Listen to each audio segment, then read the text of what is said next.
quality, safety, citizenship, community. These values sit at the core of who we are as an agency at the Cambridge Housing Authority. We invite you to come along into some of our properties to learn more about the sites we proudly manage. Lincoln Way, built in 1950 as veterans housing, was a state-assisted public housing property consisting of 60 townhouse-style apartments with a mix of 2- and 3-bedroom units. Years of chronic underfunding and time had taken their toll on the buildings. Kitchens, bathrooms, and systems were all in disrepair, receiving Band-Aid fixes over many years. In 2009, a funding opportunity under the Obama administration called the American Recovery and Reinvestment Act, or ARRA, became an option to fund the redevelopment of Lincoln Way.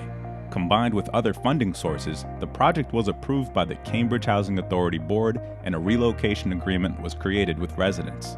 The buildings were completely torn down and rebuilt with more functional unit space, more bathrooms for residents in larger unit sizes, greener utilities, and a private deck for each unit.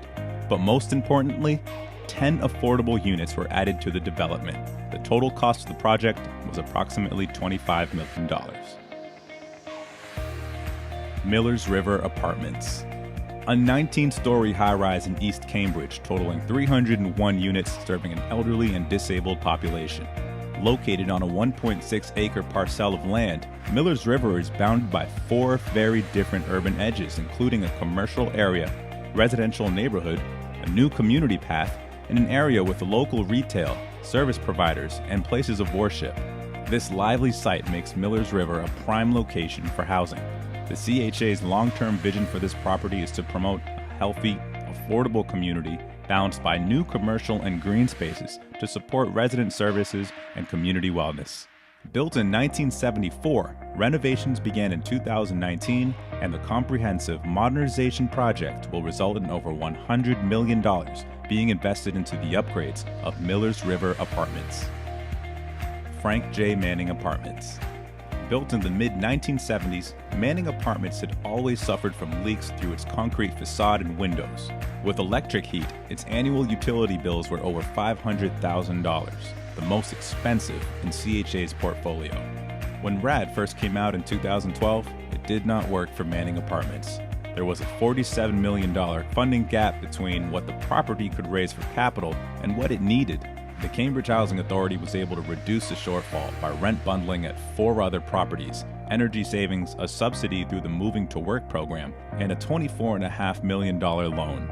The results funded over $60 million in improvements to the building, including replacement of electric heat with a gas hydronic system, a new building envelope to address the leaking, and 6 new units and additional community space. Jefferson Park State.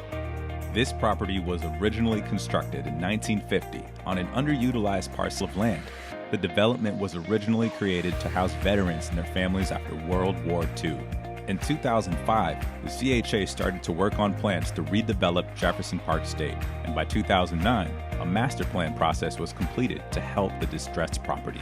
A combination of federal, state, and local funding was identified by 2014 to allow the project to move forward. And by 2018, the revitalization of Jefferson Park State was complete. This property now creates a neighborhood of 104 family apartments, 8,000 square feet of community services spaces, private outdoor areas for every apartment and neighborhood greens. The CHA also added parallel parking and 4 beautifully landscaped courtyards to provide a non-institutional environment. This project was recognized by the Boston Society of Architects in 2019 as a model for affordable housing. We hope you enjoyed the tour. Learn more about the Cambridge Housing Authority by keeping up with us on Twitter at CAMB Housing or by visiting us on our website at cambridge-housing.org.